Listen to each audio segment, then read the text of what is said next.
Greetings, beloved souls. How are you? Let's take a deep breath together, shall we?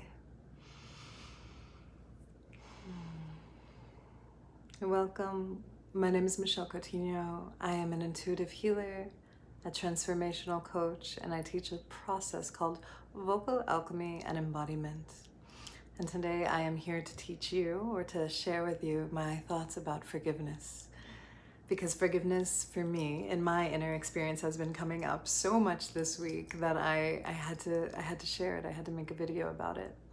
And so I want to give you a couple tools of things that might shift your mindset and allow you to live a more beautiful and grace-filled life in this day and age. And at this time where there's so much collective unrest right now, really I can feel it in the air, because we are right now, when I'm recording this video, before the shift of the fall equinox, about to go into the fall at the end of 2020. But whenever you're seeing this video, of course, it's the perfect and divine time, because we're all woven together in this soup, in this light. And speaking of being all woven together, this is why the principle of living your life as if everything was a miracle, which is what A Course in Miracles teaches. And I'm going to be drawing a couple principles from there. So A Course in Miracles says you can have a grievance, right? So we can have like a gripe against something, a grievance, meaning like a resentment or any of those other uncomfortable human emotions that come up, like jealousy or vengeance and all of these things that we usually stuff down in the shadow, right?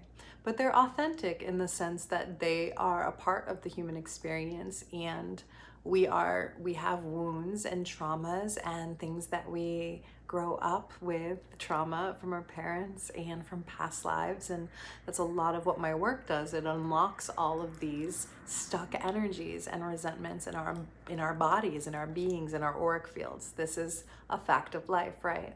And at the same time, if we're going in this meta thought about it, the suffering, right, that we experience in our lives is really the manure that makes the flowers grow, right? It's the shit that we need in order to, Ram Dass calls it grist for the mill, in order to turn the wheels of time and allow the blossoming of our heart, so that from the primal emotions, right, the anger, the rage, the hate, the vengeance, the guilt, the shame, all of these things that are kind of learned emotions. They're not really, they're learned. We witness this in the world, and so it becomes a part of our experience. And yet, when we learn to transmute those emotions, that's when, sorry, my cat, that's when we can evolve as souls. That's when we transmute and transform and open. So in my experience, grief, this pain of grief that is ancient and endless and comes in waves and is huge, it swells up through our hearts.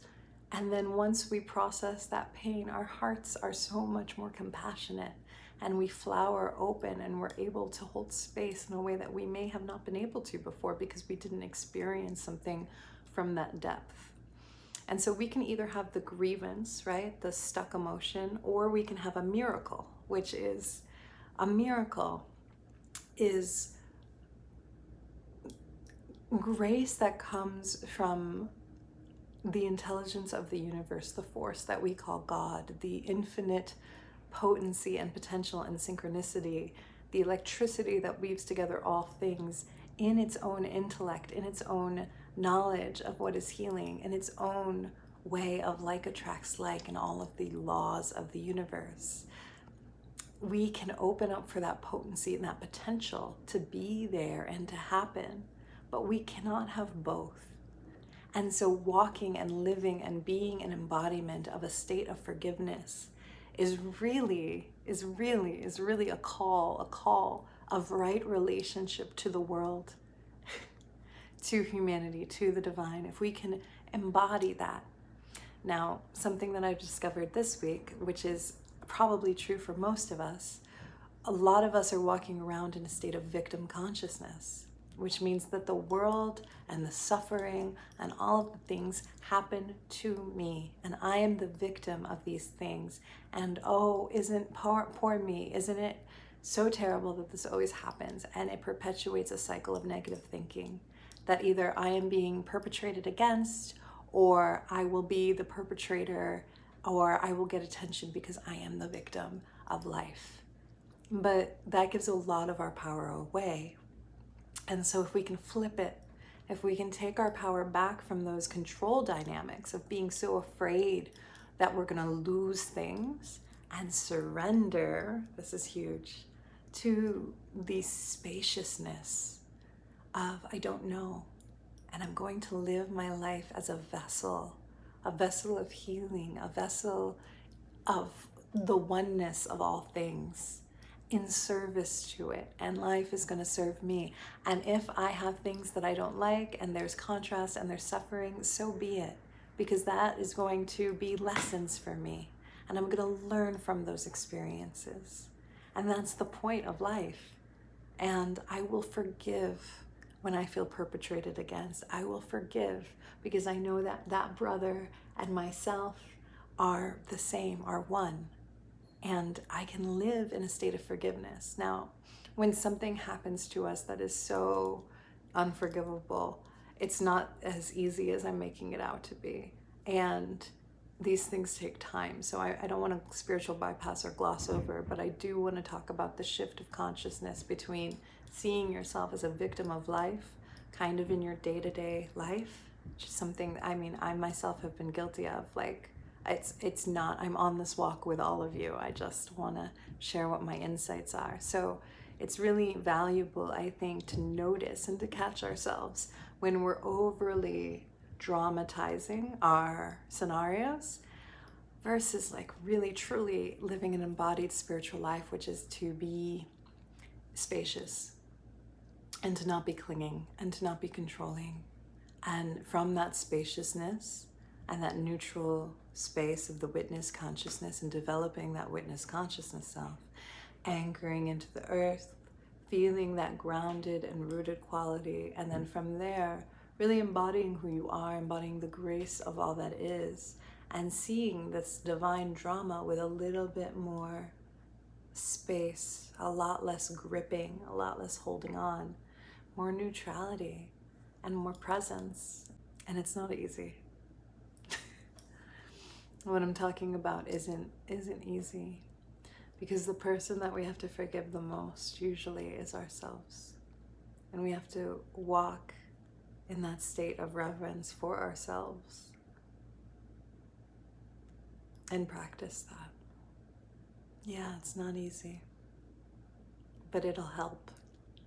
And that's what I wanted to share with you all. Aho, namaste.